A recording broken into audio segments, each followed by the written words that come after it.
Mary I of England, 1516–1558, commonly known as Mary Tudor, and famously remembered as Bloody Mary, was the daughter of King Henry VIII and his first wife, Catherine of Aragon.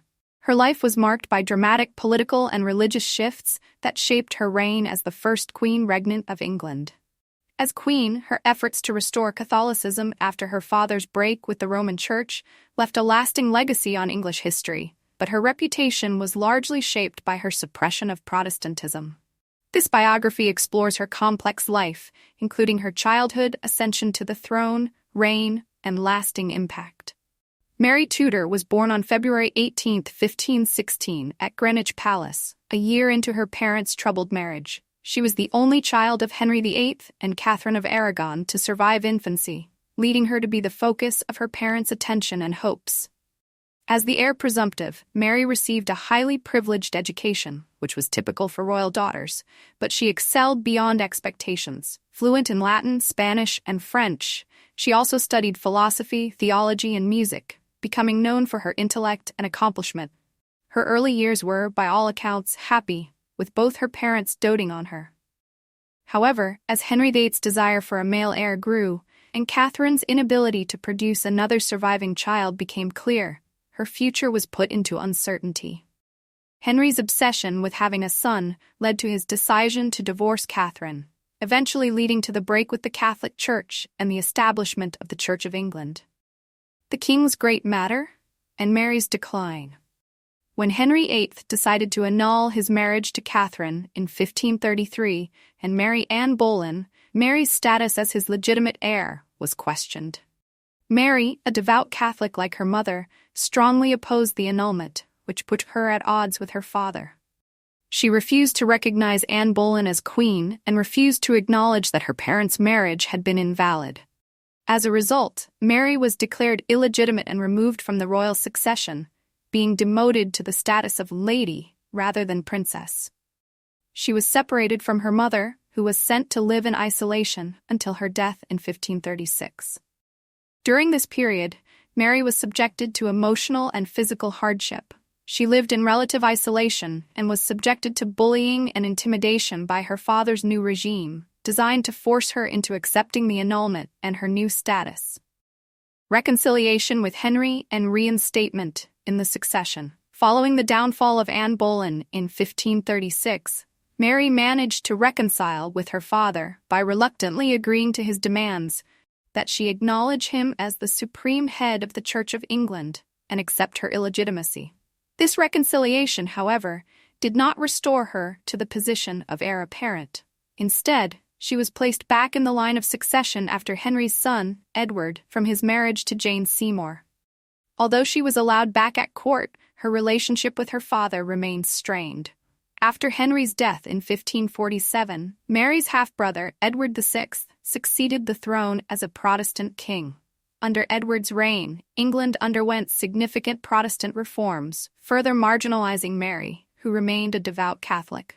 Edward's administration attempted to convert her to Protestantism, but she steadfastly refused, holding private Catholic masses in defiance of the law.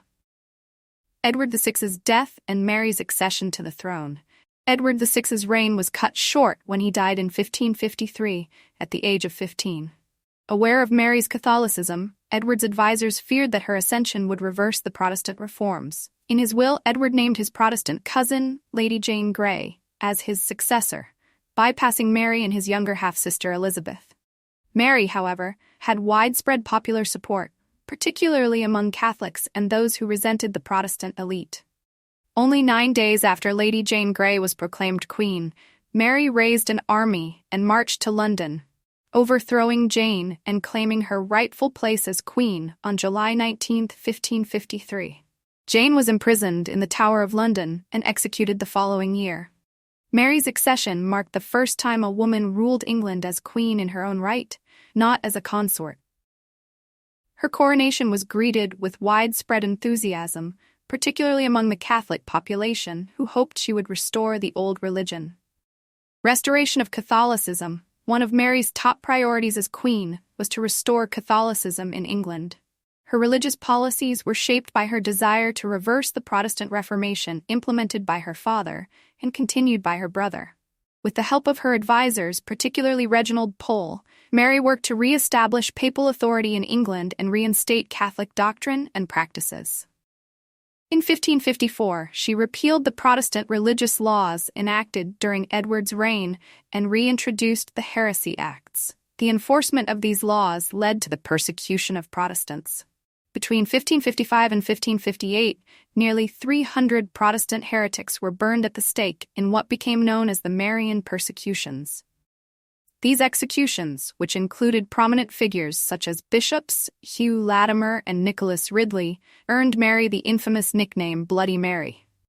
The burnings alienated much of the English population, even those who were initially supportive of her religious policies, as they grew to associate her reign with cruelty and intolerance. Marriage to Philip of Spain. In 1554, Mary married Philip II of Spain, son of the Holy Roman Emperor Charles V, in an attempt to secure a Catholic alliance and produce a Catholic heir. This marriage was unpopular in England, as many feared the country would become a satellite of the powerful Spanish Empire. Mary was deeply devoted to Philip, but the marriage was strained, partly due to the fact that Philip spent much of their marriage abroad and was largely uninterested in governing England.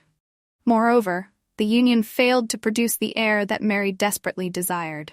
She experienced 2 false pregnancies, which only worsened her emotional and physical health. By 1558, it became clear that Mary would die without an heir, leaving the throne to her Protestant half-sister, Elizabeth.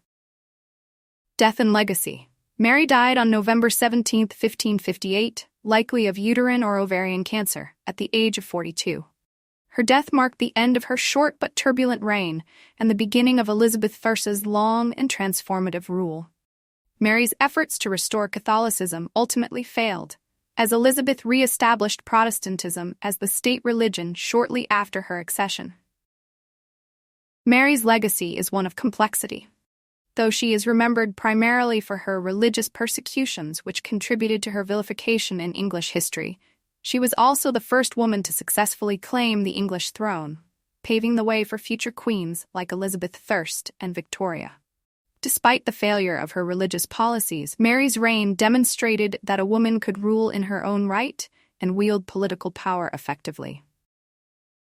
Thank you for watching. Please subscribe our channel